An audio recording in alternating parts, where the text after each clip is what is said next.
We are live. Good morning, everybody. Let's see. Where's my chat room? Good morning. I know I should wear my dentures, but the hassle. Ah, besides, um, I'm just not used to wearing them all the time, only when I go out. Anyway, it is a lovely morning here in beautiful downtown Crestline in the San Bernardino Mountains of Southern California's Inland Empire. Yesterday, help, I cleared out dozens of boxes and bags and so forth so I could have two, count of two chairs in my house. Uh, Other than Great Granny's rocking chair, which I'm sitting on at the moment, you can see the blue one over there. That's my recliner. Let me see if I can turn this laptop around and show you the orange chair, which we brought in. See, there's all kinds of cables hooked up to the laptop. Uh, let's see. We're getting close. I put those boxes there to create a path to another part of the house. There, here we go. You can kind of see the orange chair with some stuff sitting on it. Let's turn it back before things start falling off my desk. Oh, oh Lord. See, I have the internet thing hooked by a cable so it won't run out of battery. I have external speakers hooked up. I have a real mouse hooked up. I just cannot manage the mouse pad. I used to do okay when they had little clicky buttons in the top corners. They don't have that anymore. And you're supposed to just tap the mouse pad. It never does what I want when I just tap the mouse pad. Boy, have I got a bunch of cables hanging off of here. There. These go here, those go there. No, nothing fell off the desk. It's just kind of tangled. Ah, there, here we go. All right. So here we are on a Tuesday morning. I'm an hour late because I got busy watching YouTube. Very interesting videos. The lady's name is Bevelyn Beatty. She is not on Twitter, so if you see her name on Twitter, it's a fake account. She is on Facebook and Instagram. She's the lady who decided to paint over the Black Lives Matter so-called murals painted in the streets of New York City.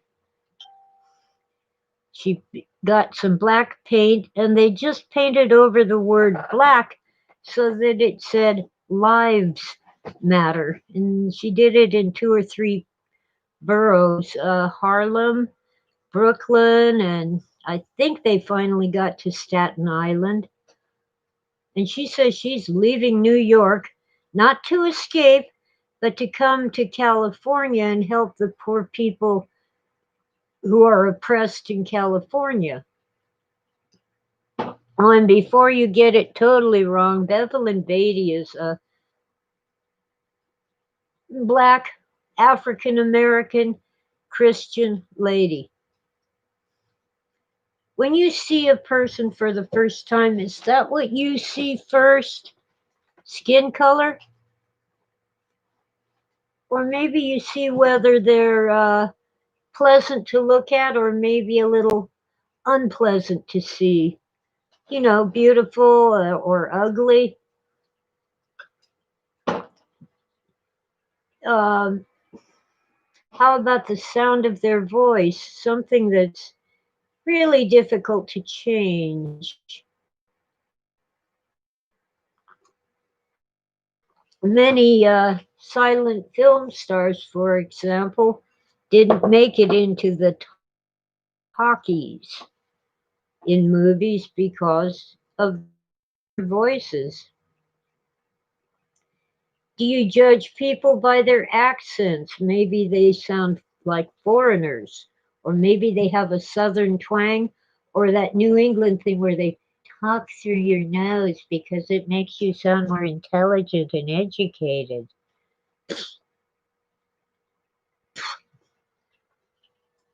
Okay, I keep getting disconnected even now. Talking through your nose just makes you sound like a snob, New Englanders. Not quite, it isn't quite a British accent, but it certainly isn't genuine, whatever it is. All right, now, do you judge people on race, creed, religion, national origin, skin lifestyle? Do you judge people by their cars? For decades, I drove old clunkers because that's all I could afford. Didn't make me less human than someone in a Rolls Royce or a BMW or whatever. But I certainly got the distinct impression that rich people got preferential treatment.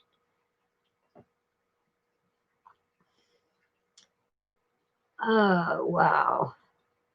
And I see I have, no, I had two listeners. Now I have one again. Oh, well.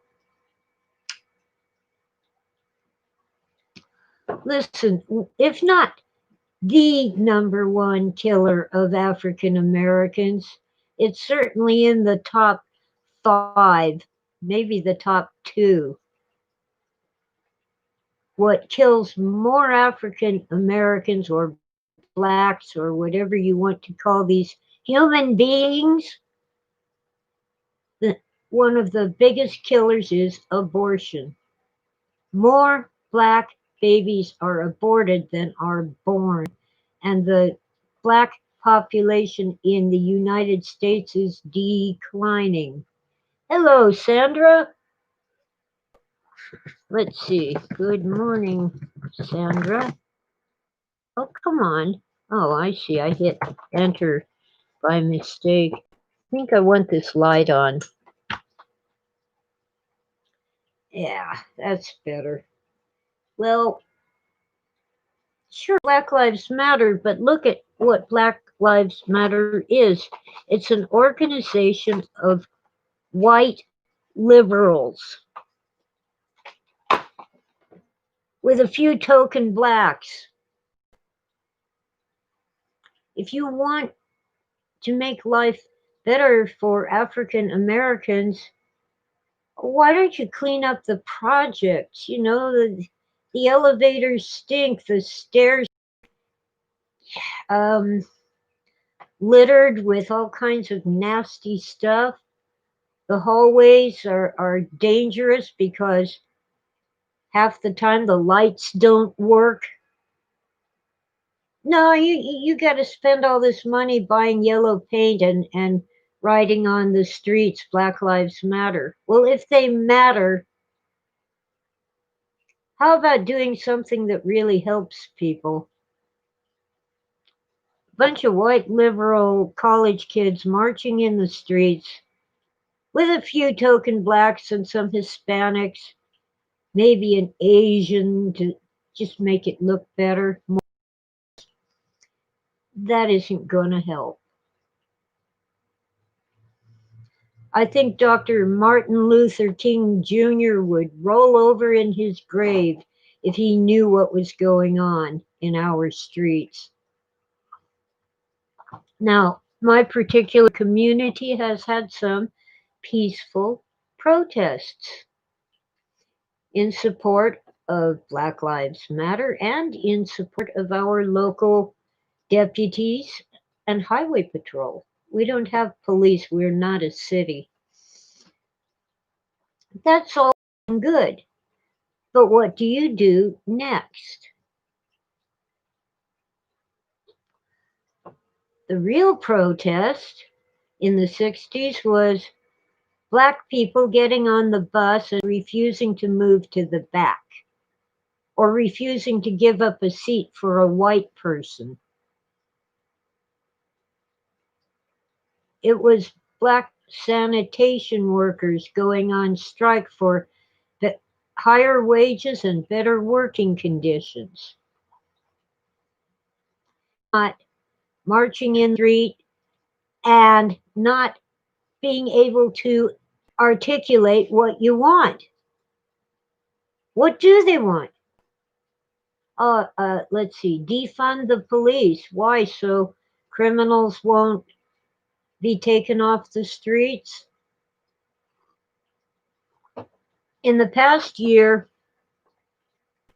9, not even 10, just 9 Black men have been either wrongfully or questionably killed by white police officers. That's a statistic. How many babies have been aborted? Are you aware that the abortion industry is funded by people who want to eliminate people of color from the gene pool? How many people die on the streets because criminals kill them? We don't have that statistic. We should.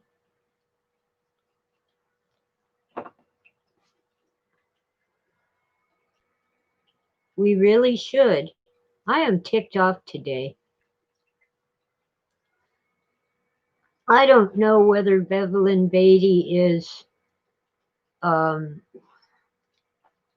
totally someone I could agree with, but I think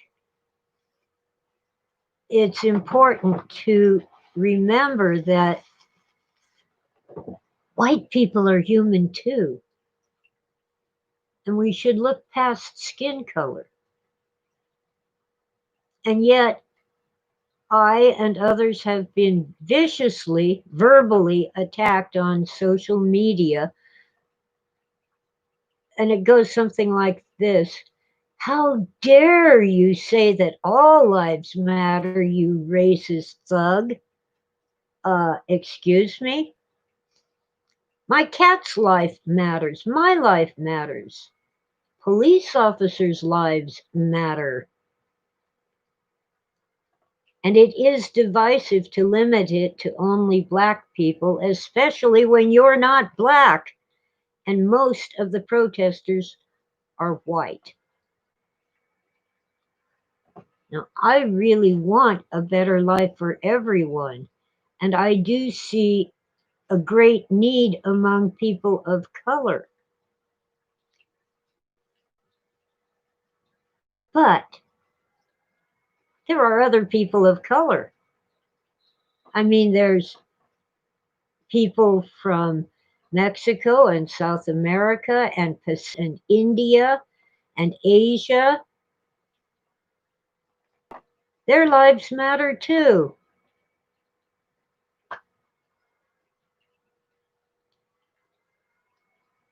Okay, I think that's enough ranting for now. It is a beautiful morning.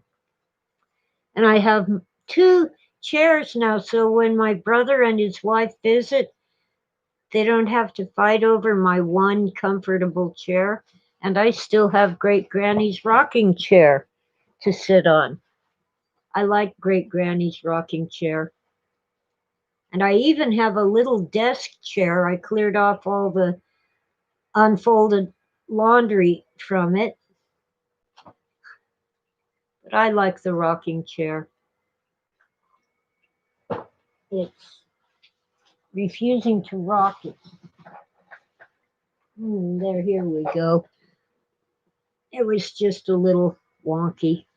All right.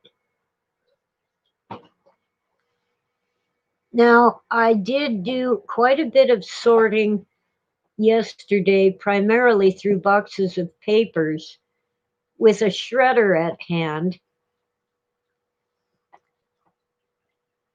And I went through some of the boxes of various items. See, when my desk drawer gets too crowded, I empty it out into a box and then slowly put back things as I actually want them, need them, use them. So I have these boxes of stuff that used to be in the desk drawer or stuff that I dumped out of the, and of course, little things that I sorted out of other boxes and little things I picked up at yard sales. Oh, I'm supposed to say, hit that like button.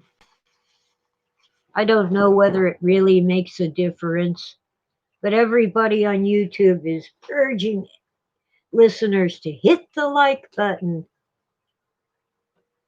Do you know that if you hit the dislike button, it still increases whatever the algorithm is? My hair is shedding. That happens when the weather gets warm. This is my COVID-19 haircut. No haircut at all.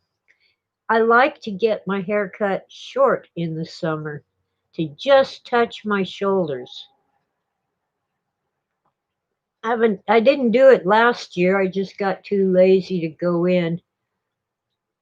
This year I can't.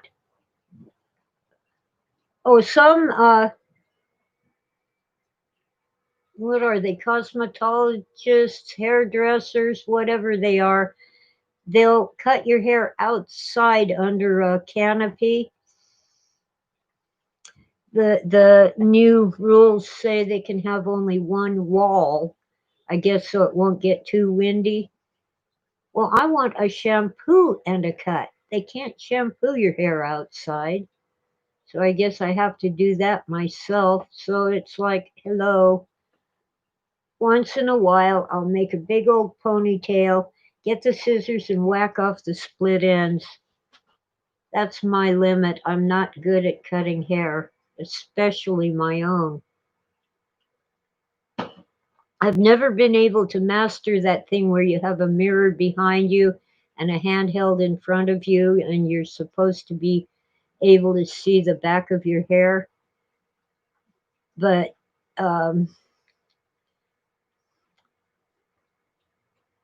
how do you hold the scissors? Okay, let's see. Hi, Tim. Come on. I don't hit enter when I want to, only when I just want the shift key. Why did they put them side by side? And on the other side, shift is right next to caps lock.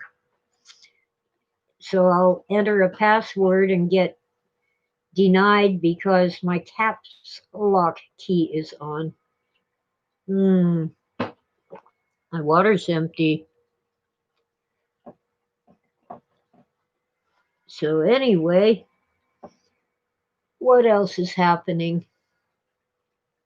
Oh, yeah, good old Governor Gruesome in Sacramento said that churches in California cannot have singing or chanting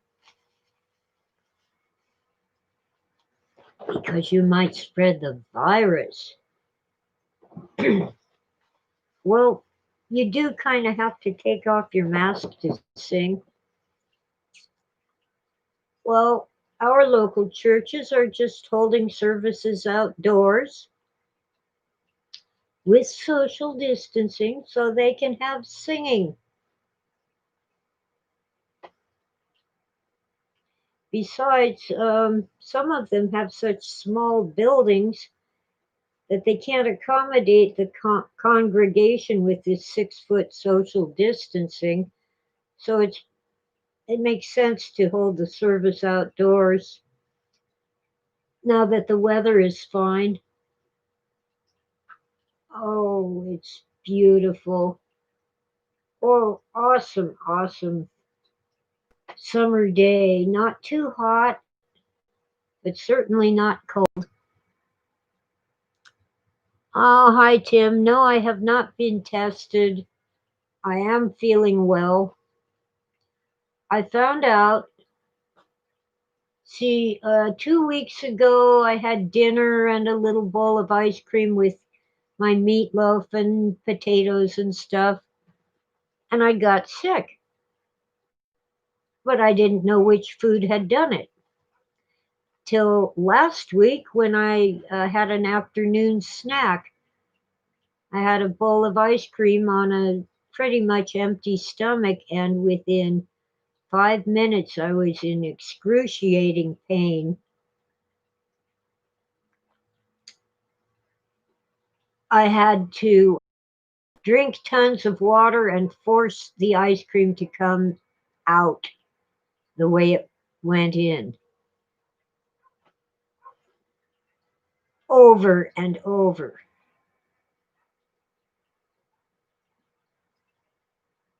And of course, I contacted about the ice cream. It was orange sherbet and vanilla ice cream swirled together, and the culprit had to be the sherbet because I had quite often just scooped out vanilla for a float and just had the vanilla ice cream and never had a problem.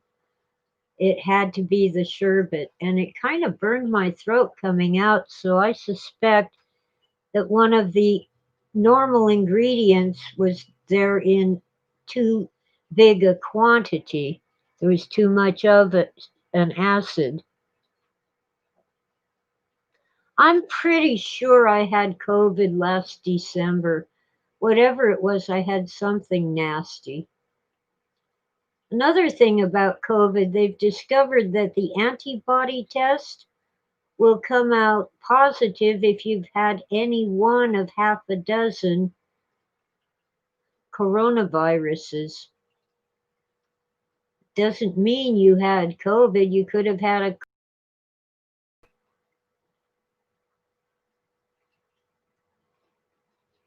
Oh, hi, Henning. Let's see. Ice. Oh, Denmark. Are you the ice guy or the. What's the other one? Can't think of the other channel. I've watched a lot of various YouTubes. I like the ones that come from across the Atlantic because that gives me new and different perspectives. No deaths in Denmark for a week. The death count in across all these mountains, and that includes all the way to Big Bear in the east and Devore in the west, are about 100. Now, in the western part of the mountains, with a population of about 10,000, we've had 3 or 4 deaths, and several of them were actually not living on the mountain, but simply gave it as their home address. But they were in, one was in a nursing home, and I think one or two were staying with family down the hill, as we say.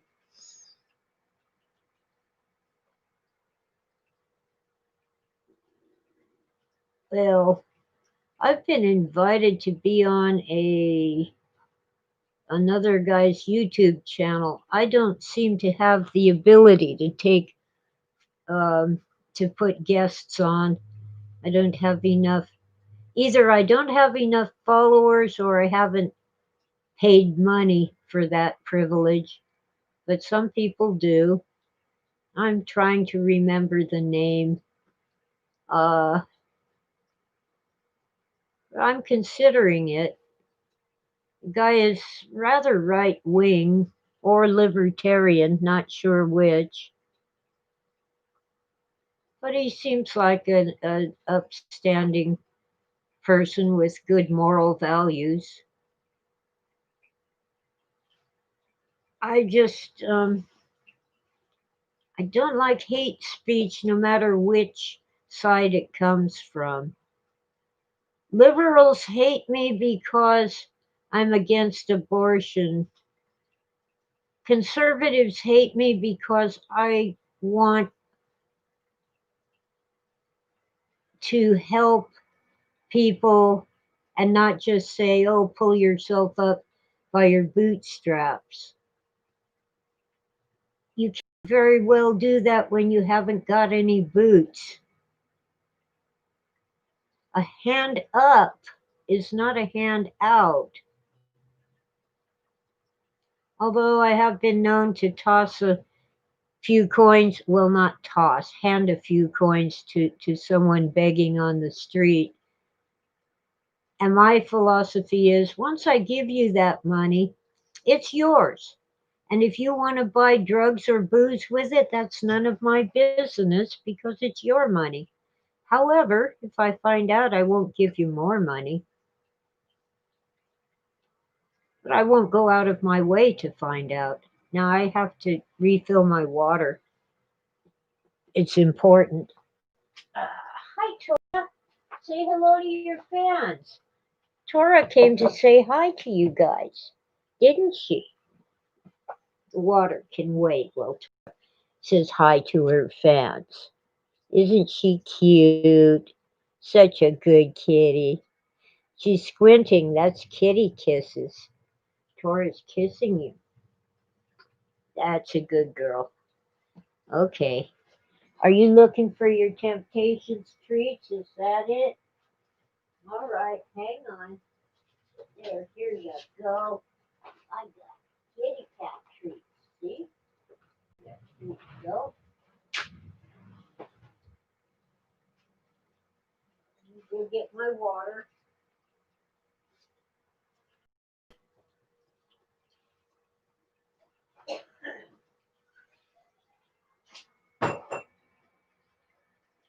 Oh, Sweetie's getting in on the action. All right, here you go. There's some treats for you too.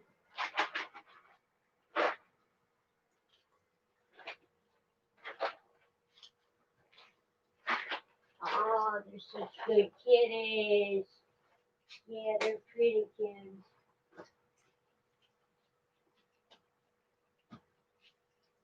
I can't show you Sweetie because she doesn't allow me to get near her. But she's a long haired black tuxedo kitty.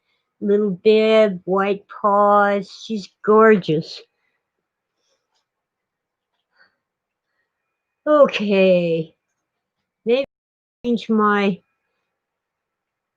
profile image to a picture of Sweetie, at least temporarily. I love kitty cats. Yesterday, the neighbor's dog, twice, got loose, came into my yard, and chased the cats. It was hours before Tora finally came home. I called her because I thought maybe she ran away so far that she got lost. And finally, as the twilight was dimming into total darkness, she came into the house and squeaked. Tora can't meow. She squeaks. She makes a bobcat sound, and she is a bobcat hybrid. Half domestic cat. Um, oh, and Tora, by the way, means little tiger in Japanese. She came with the name, I didn't choose it. I wonder at people, they get a dog or a cat and they say, he won't do anything I want. He won't sit, he won't come. Cat ignores me, the dog won't obey me. Well, and the dog trainer will say, well, what's his name? Oh, it was Bowser, but I changed it to Fred. Well, who told the dog you changed his name? Excuse me, I'm not Fred, I'm Bowser.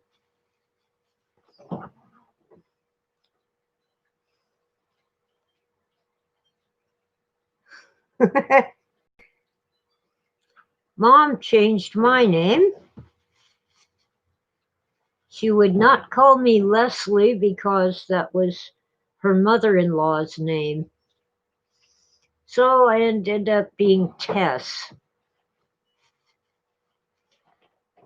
And then my husband decided that it would be really cool to call me Tessa, like girl, the the lady in, I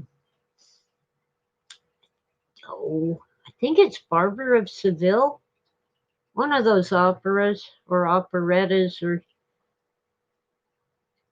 I don't know whether it's Gilbert and Sullivan or someone else, an Italian composer. I've forgotten over the years. But anyway, um, it's like the Disneyland Pirates of Caribbean used to be, where the pirates were chasing the women around in circles, and if they caught one, they could marry her. Um, they really apparently did that, at least in the opera. And one of the male singers sings, at last, no, at length I have made a capture. It is Tessa, rapture, rapture. That's where Phil got the idea to make it Tessa. And you'd be amazed at how many job interviews I got by sending out my resume with my name on it. But when I arrived and I was not Hispanic, I didn't get the job.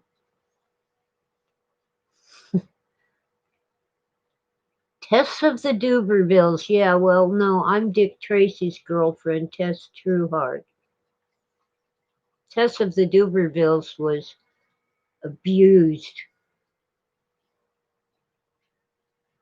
And that actually was quite common in the Middle Ages for the Lord of the Manor and his sons to abuse local women, get them pregnant and dump them.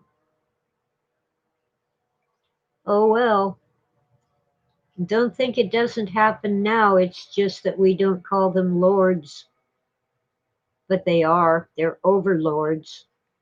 Last week, I think it was last week, I was just beginning to talk about the elite when I lost my internet went down completely, and when I got it back up, the YouTube um, podcast was ended for me. Yeah, I'm a tesseract, Tim. Let's see. Um,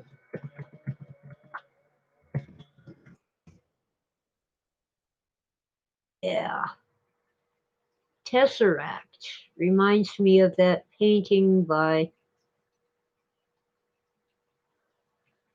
I think it was Dali. It's of a cross, but made of cubes, and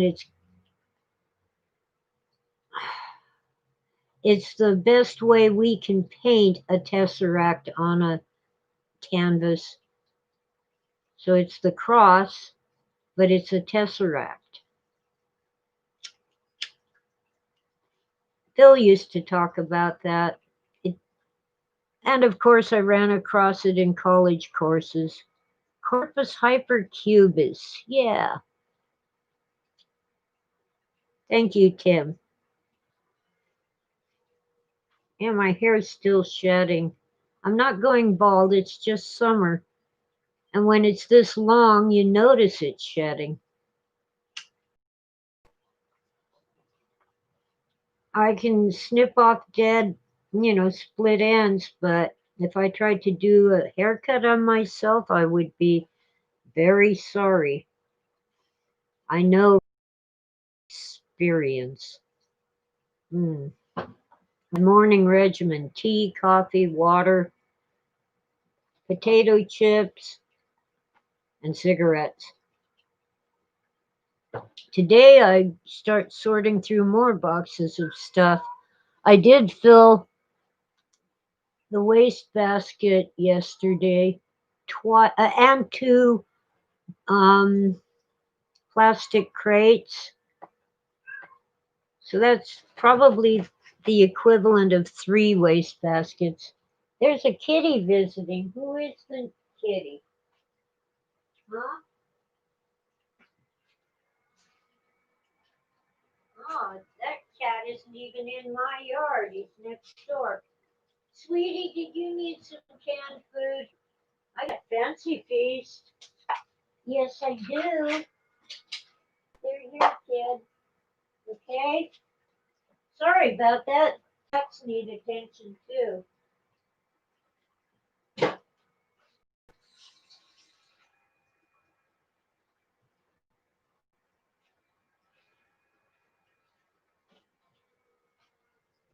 I get very few visitors, mostly cats. But yesterday, a friend came over and helped me with getting this orange chair that I showed you earlier into the house. It was a bit too heavy for one person.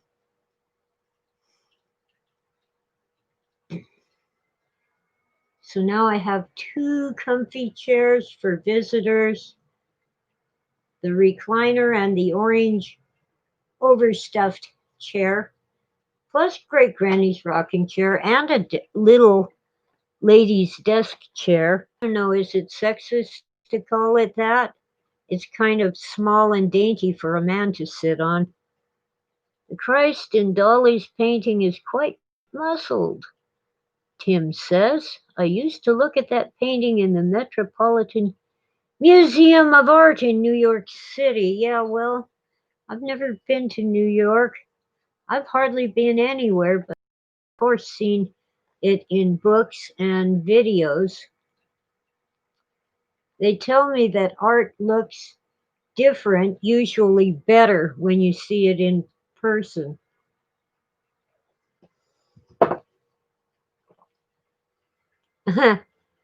Tim's never been to California. Well, the Golden State is tarnished. It turned out to be made out of pot metal. Anyway, let's see. I went to Seattle once for a WesterCon, the section convention where my son was presenting an award for something to somebody. I don't remember the details, but all we saw were the airport and the hotel. And since the restaurants were so expensive and the green room didn't have any food, we did go across the street to a little convenience store and buy some stuff to eat. We were we really didn't have much money, and although the convention provided us with a hotel room, they did not provide us with food. So I sold a signed copy of a book to John Tutongi, a university professor, for $30. In what year was that? I think it was 89 or thereabouts. So it was a good pile of money.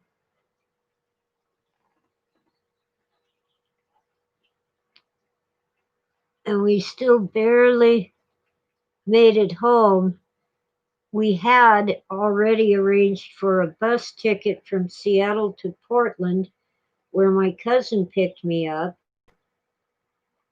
and I had to wait for some money to come into my bank account so I could buy a commuter flight down to Napa, where my sister picked me up. And then from there, I bought a, because it was cheaper than a direct flight, I got a flight from there to home.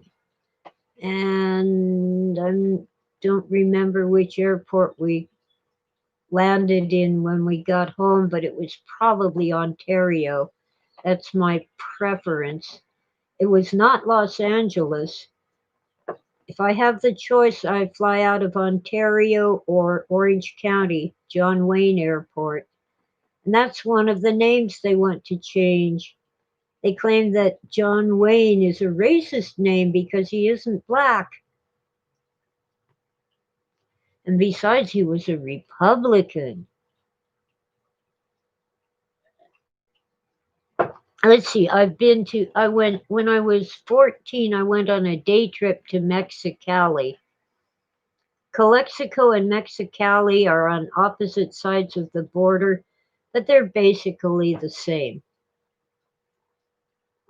But Mexicali, of course, is in Mexico, and Calexico is in California. And now I've been to Denver twice to attend the Philip K. Dick Festival in Fort Morgan, where you will find the grave of Philip K. Dick. And of course, I've been to Las Vegas and Reno, Nevada to gamble. I've never been to Laughlin, but I've been told it's much nicer than Reno or Las Vegas. That's pretty much the extent of my travels.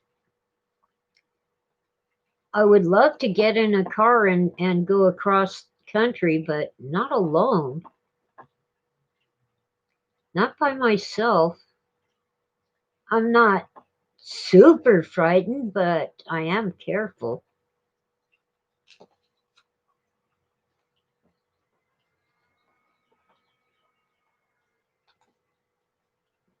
I mean, for one thing, the car could break down, and maybe I couldn't get a signal on my cell phone. You never know what's going to happen. One time, I had a car run out of gas in the middle of the night. Turned out the gas gauge didn't work. I was on this dark and lonely road called Euclid. It's more civilized now. Um,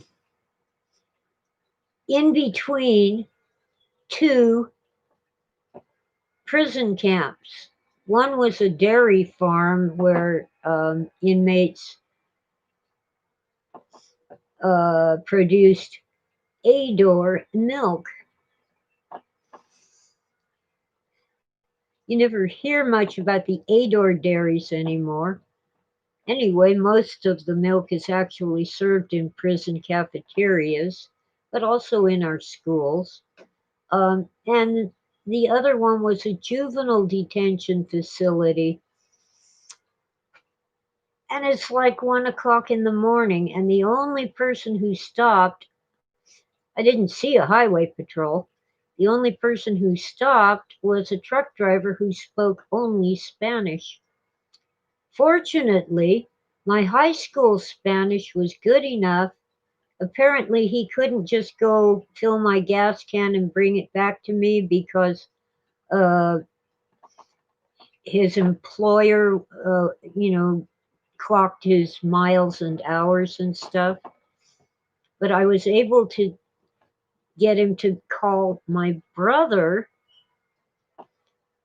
And what he did was he got on his CB radio and called someone who was bilingual, Spanish and English, and that lady called my brother, who lived about 5 miles from where I broke down. But it was like 1 o'clock in the morning. The highway patrol finally came by within like 1 or 2 minutes of when my brother got there. And I had simply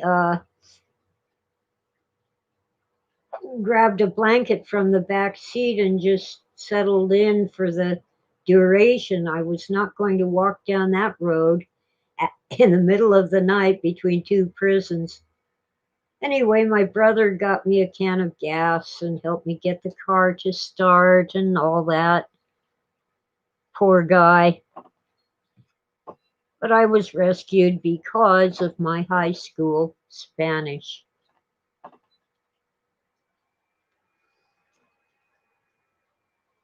And a little notepad and pen that I always carried with me. I wrote down his phone number for the truck driver.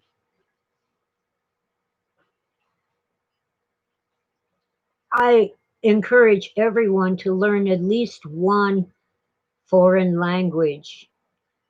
Latin is easy. No one speaks it, but it's easy. Greek is really hard, especially biblical Greek. Modern Greek, to my ear, sounds like Spanish. Uh, French, I tried and tried. I got a tutor. I just have a great deal of difficulty with French. And my pronunciation, I'm told, is horrible, but I can read it with a dictionary. When I took German in college, it was like, to my mind, it's like speaking English with an accent. It just made sense to me. But learn a language. Spanish it was easy, but I've forgotten a lot of it. I've even forgotten most of my vocabulary in German and Spanish. Um, but it really does make your brain work better. And it gives you a better understanding of how other people think. And I don't mean necessarily that Spanish will help you understand Mexicans better, it'll help you understand everyone better. We don't all think alike, and that's a good thing.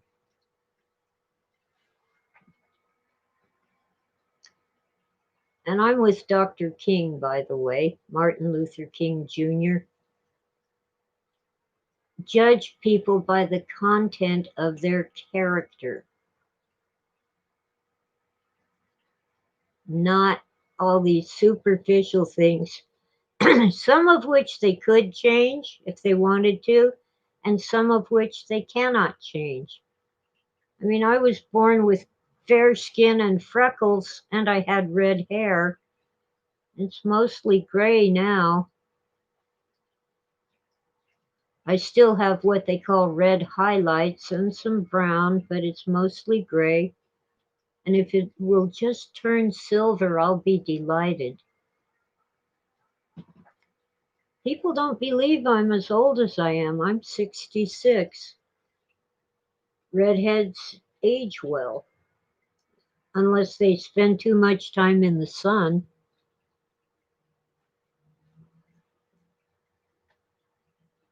Anyway,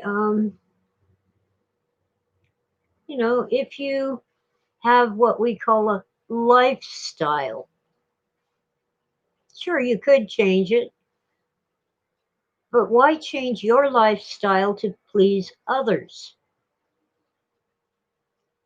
It's like the old song. Oh man, I forgot the name of the band again. You can't please everyone, so you got to please yourself. It's 60s rock and roll. Oh, Tim, you have Widow's Peak or just the Hercule Poirot hair. Hair everywhere but the front of your head. Well, they say that a receding hairline makes you look more intelligent because your forehead is bigger. I don't know. Mine has receded somewhat, but not a whole lot. Other people don't notice, but I do. And I have two cowlicks in the front. So I'll be lying down, half asleep, and one of the cowlicks will go boing. Quite annoying. I have two or three in the back as well. Yeah, that's right. Ricky Nelson, Garden Party. Thank you, Tim.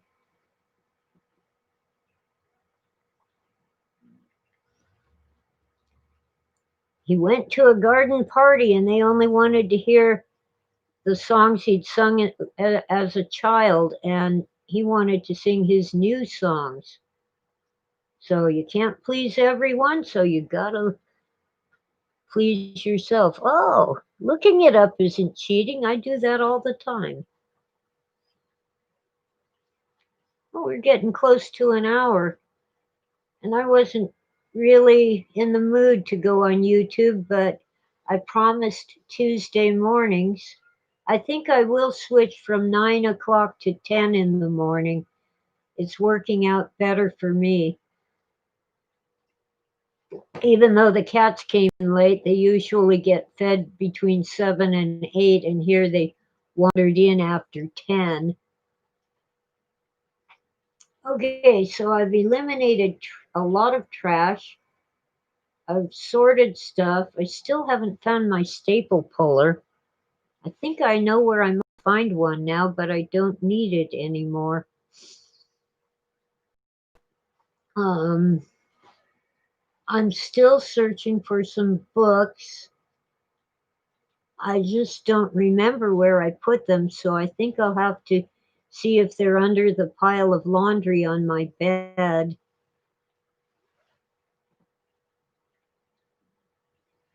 I do have, however, uh, oh, it's red, not yellow. Why do I always think this book is red? That's just some tape. It won't hurt. UFOs over California. I got this for one particular chapter.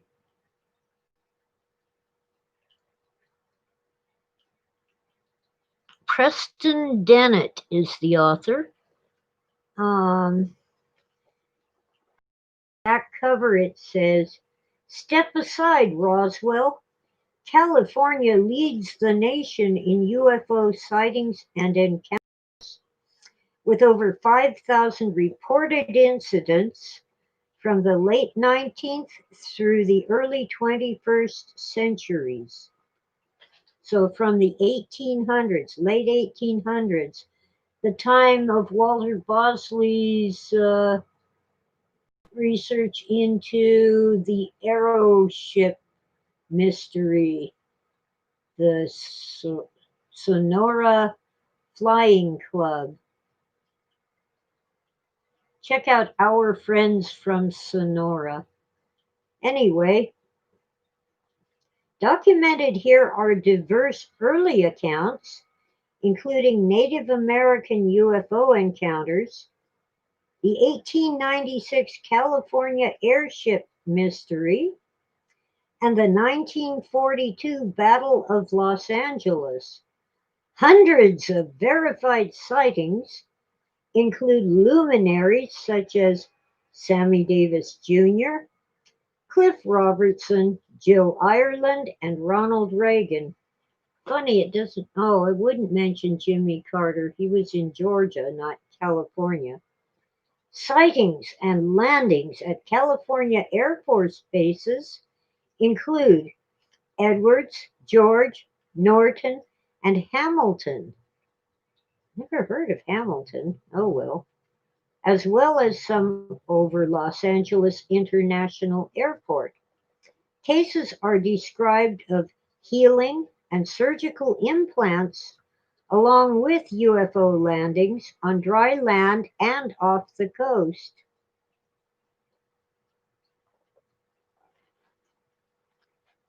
Now it mentions color photographs of UFOs, but oh yeah, there's color, but they look, I don't think they're photographs. I think yeah, there's some photographs and some drawings by award-winning artist Kesara, Kesara.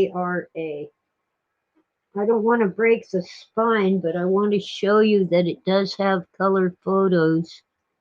Not the usual they see all over YouTube, but fascinating photos. I highly recommend this book. And I've got to see if Walter Bosley doesn't have this book, he needs it.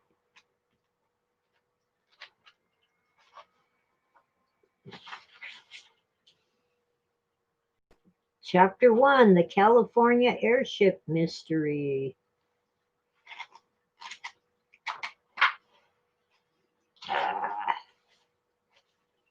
Get past the introduction. It is difficult to pinpoint the first actual California UFO encounters. Numerous Native American Chumash cave paintings in the Santa Monica Mountains outside of Los Angeles depict various strange big-eyed hooded figures standing next to disc-like objects. Santa Barbara resident and UFO witness Tom X, he doesn't want to give his name, had the opportunity to observe several of the harder to find photographs, many of which are now on private, not photographs, petroglyphs, rock writing, either chiseled into the rock or painted on it, or both. Many of which are now on private property and inaccessible. I did see some petroglyphs at Lava Beds National Monument, and the centerpiece of that, it was weird. It was a rock wall, looked like a cliff, just kind of sitting there in the middle of nowhere, probably from falling debris from the eruption of Mount Lassen 600 years ago. The centerpiece was a picture of the mountain blowing its top. Very interesting. All right.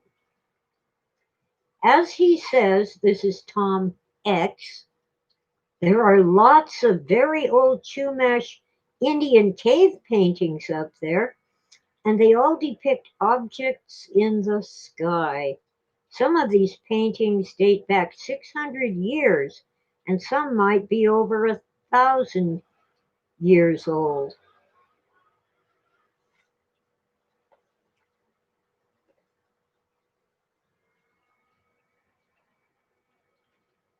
And there's a list of various incidents from the 1800s, beginning in 1869 when a farmer said a shower of flesh and blood fell on his farm.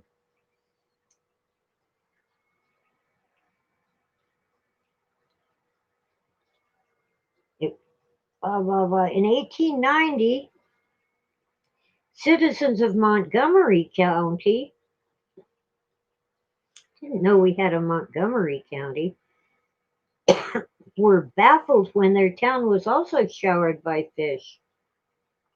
It wasn't until 6 years later, however, that California would experience its first actual UFO wave, known today as the California Airship Mystery. In late October 1896, San Francisco resident Mrs. Hegstrom was returning home around dusk when she observed a strange glowing light in the sky. Once home, she told her family, who didn't believe her, "Isn't the way it goes?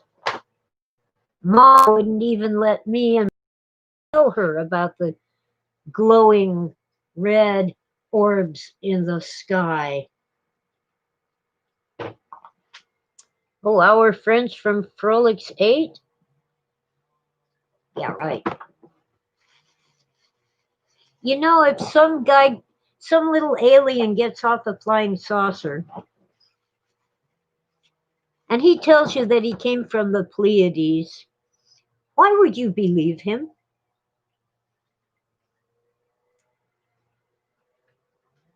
Or her? Why would an alien visitor to our planet tell the truth about where home is in case our space program gets good enough to invade them? Now, if my theory is correct, they come from right around here, and many of them live in, on, and near our planet. I think some of them blew up a planet forming our asteroid belt and possibly most of the comets and our moon and the planet Mercury. I think from looking at ancient mythology, especially Greek, I think Mercury used to be a moon of the planet Venus. There's a Homer in particular told and the stories he told were not original to him. They were stories that everybody knew, but he put them down in beautiful poetry. He said that, of course, he had used the Greek names. The most beautiful goddess, Aphrodite, Roman Venus, was married to the ugliest of the gods, Hephaestus, the Roman Vulcan, but she had an affair with Ares, the Roman Mars. So here's Venus and Mars dancing around, and Peace, Vulcan, or our planet Mercury, gets separated from Venus. Do you know that ancient peoples were terrified of the planet Mars and to a lesser extent the planet Venus? I think something shook up our solar system and those planets came near enough to the Earth to cause global disasters. However, I'm not with Zachariah Sitchin on that because he had this tendency to change the evidence to fit his theory. And I'm sure that at least at first he sincerely believed it. But Nibiru isn't a noun, it is not the name of a planet. It's an adjective to describe the crossing point. So when a planet crosses the orbit of another planet, it is Nibiru, it's crossing. And the Anunnaki are not the ones who claim that created us. That was a different set of gods. Uh, but the Anunnaki wanted to rule over us and pretend that they were the high gods. And besides, if some aliens landed on Earth and said, "Oh, we created you, we took these monkeys and changed their DNA and added some of ours," I would say, "No, you don't own us. You damaged us and you owe us reparations."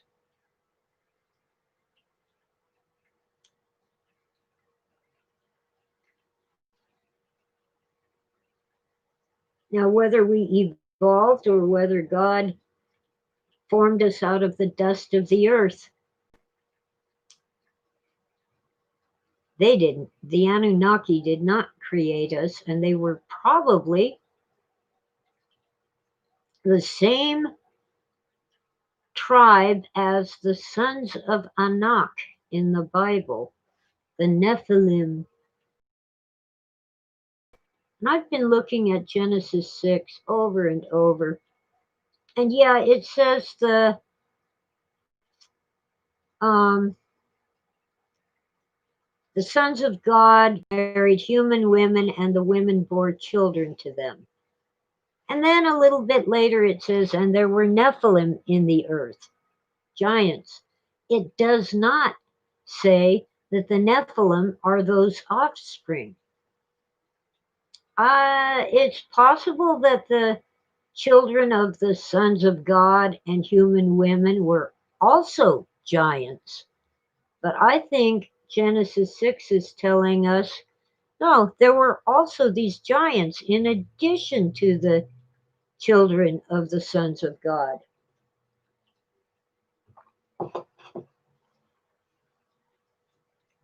Slow day here. So, oh, Robert Olson came in. Hello, Froggy. He is the original wax tadpole who grew up and became a wax frog. He's a great visual artist and stuff like that, with an amazing, if twisted, sense of humor. The Frogunaki. Well, I started off with a rant about Black Lives Matter because someone on social media viciously attacked me for saying all lives matter. Apparently, if you think except no substitutes. Yeah, I'm winding down, Froggy. You're an hour late. Pacific time. Your kitty kisses. I don't know, Tim. I don't know about a poem with frogs and tadpoles. Anyway,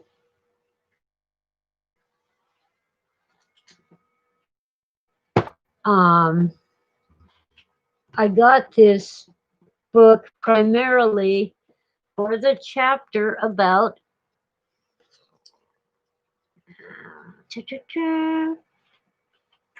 the Red Bluff UFO wave of the 1960s because my brother and I witnessed it. And I was convinced for decades that I had imagined it until I found out that hundreds and maybe thousands of people saw it. But you won't hear about it on the news. There were newspaper articles about it.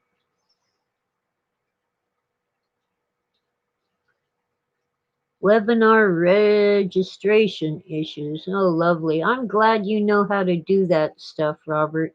When I tinker with the code on a website, I generally destroy it and have to just start over from scratch and get someone to give me a template. Oh yeah, Philip K. Dick's Talking Frog. Actually, it was Cantoad's Talk because on Carole King's Tapestry album, you see, back then many musicians, musical artists, would have one side of the album a single song about 30 minutes long, and that was Carole King's Tapestry, a 30-minute song on one side of the vinyl LP 33 RPM album. At the end of the song, it says, and he turned into a toad.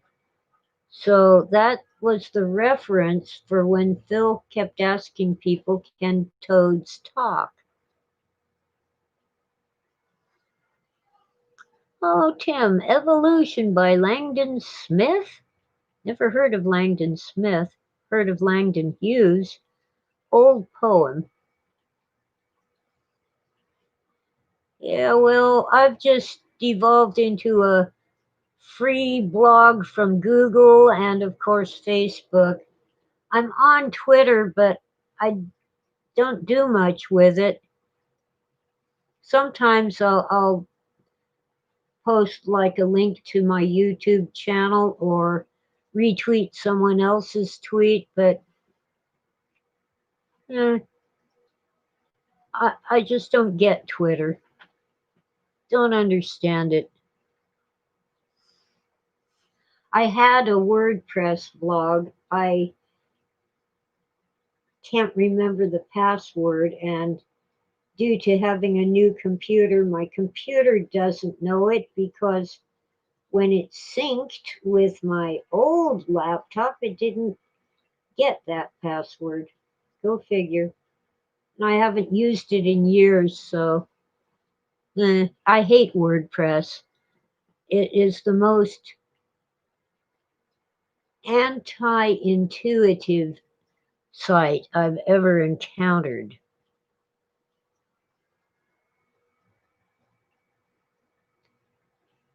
Not just non intuitive, it's against your intuition. So I gave up on WordPress. I just simply hate it. I also gave up on Blog Talk Radio because of all the glitches. The one that persists to this day is that I can't open a chat room. Even if people are on the website chatting in the chat room, I can't get to it. I can't chat with them. I can't even read what they're writing.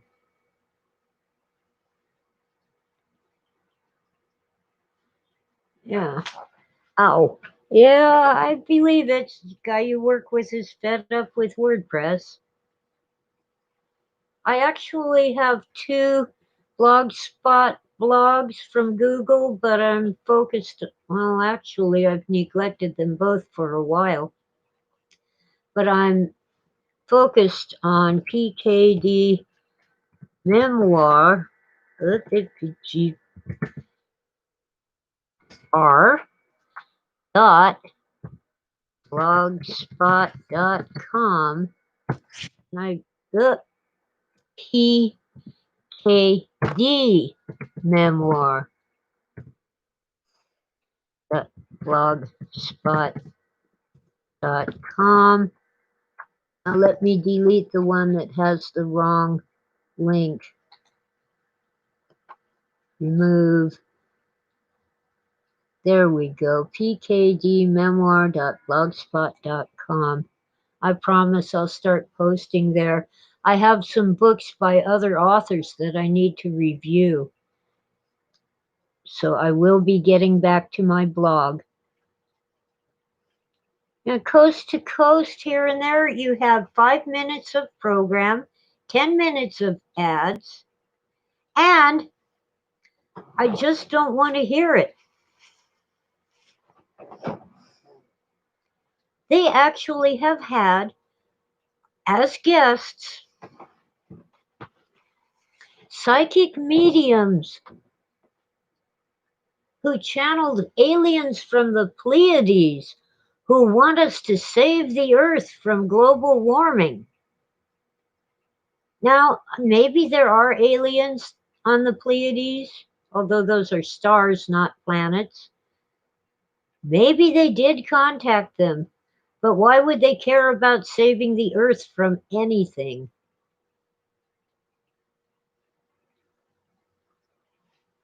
So either the trance medium is making stuff up, or the aliens on the Pleiades are making stuff up. And maybe they aren't even on the Pleiades. You don't have to, well, as Phil used to say, do you believe everything you're told?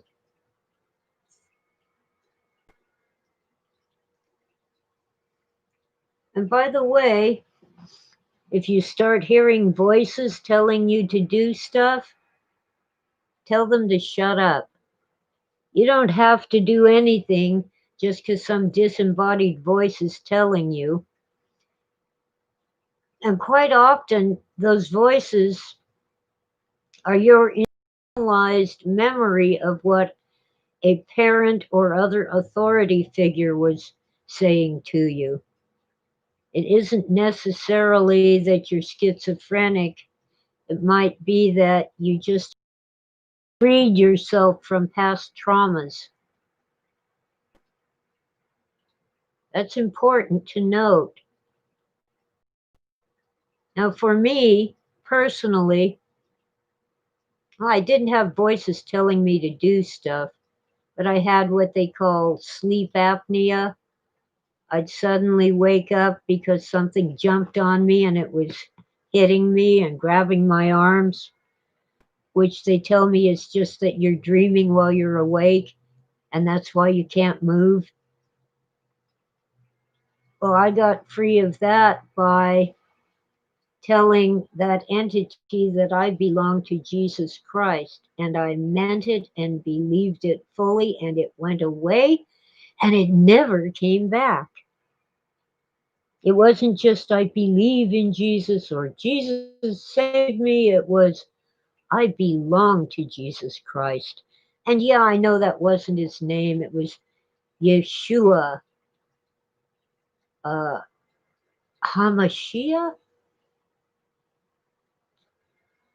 Joshua the Messiah. That's his real name. Yeshua is Joshua's name in Hebrew. Long story short, Robert had an experience like that, hearing a critical voice. Yep,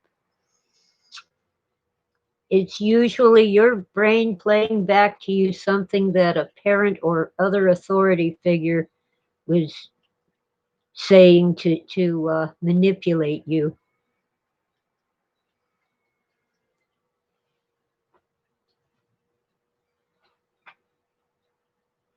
I had a chat just the other day with a young lady who understands about witchcraft.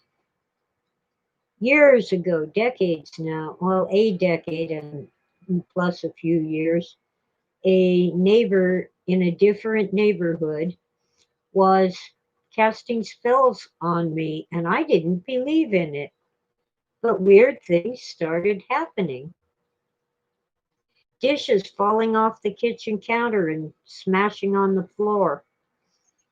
I figured, well, the counter isn't level.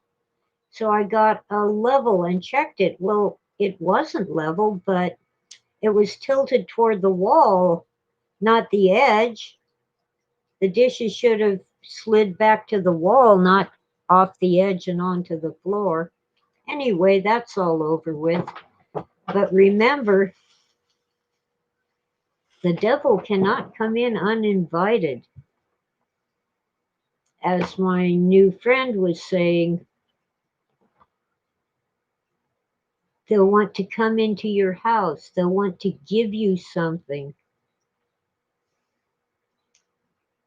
And have some connection to strengthen their spells. Kind of like the black-eyed children you hear about. I've never seen black-eyed children, but apparently they're these weird children who come to a stranger's door and ask to come inside. And people who have encountered them describe feeling very tired and confused, and they seem to lose all willpower in the presence of these black-eyed children whose eyes are completely black, no white, no colored iris, just black. Why would you let them in? Oh well. My connection is unstable. Mechaton. Let me see. Okay, my connection is unstable, which probably means I've used up my 15 gigs of high-speed internet, which might sound like a lot, but I use it up in about 2 or 3 days. Faster if I'm watching a lot of videos, like a movie or a YouTube video. And it has been an hour and 20, so I'm going to get off and actually eat something. I haven't had breakfast because the last thing I want to see in the morning is food. I'm not a morning person. Even though I wake up without an alarm clock, or even if the cat doesn't wake me up, I wake up in the morning. It doesn't mean I enjoy it. Although in summer it's nice to have a couple hours with a cool breeze. Okay, let's see. Thank you all for listening. And remember, don't invite the devil into your home.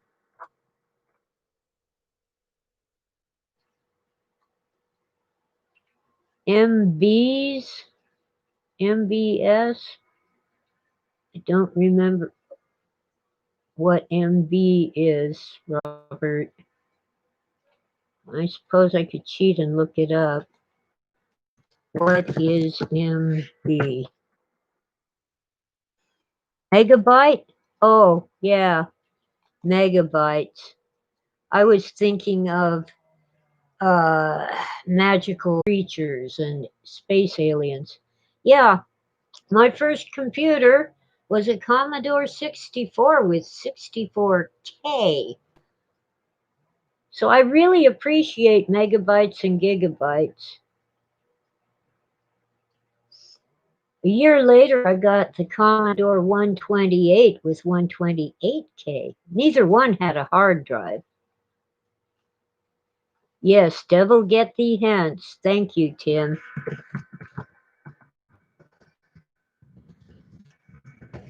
And let's see. See you next Tuesday, if not sooner. Data set? I don't even know what a data set is, Robert. A what?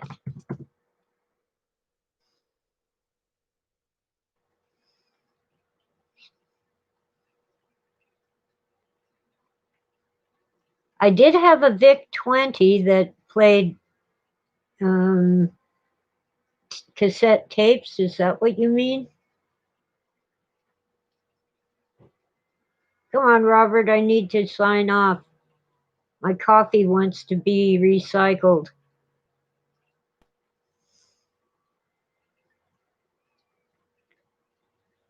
Oh, yeah. VIC-20. Yes. The VIC-20 worked much better than the 64. The advantage of Commodore 128 was you could buy these little chips you plug into the slot, and you could play very primitive video games.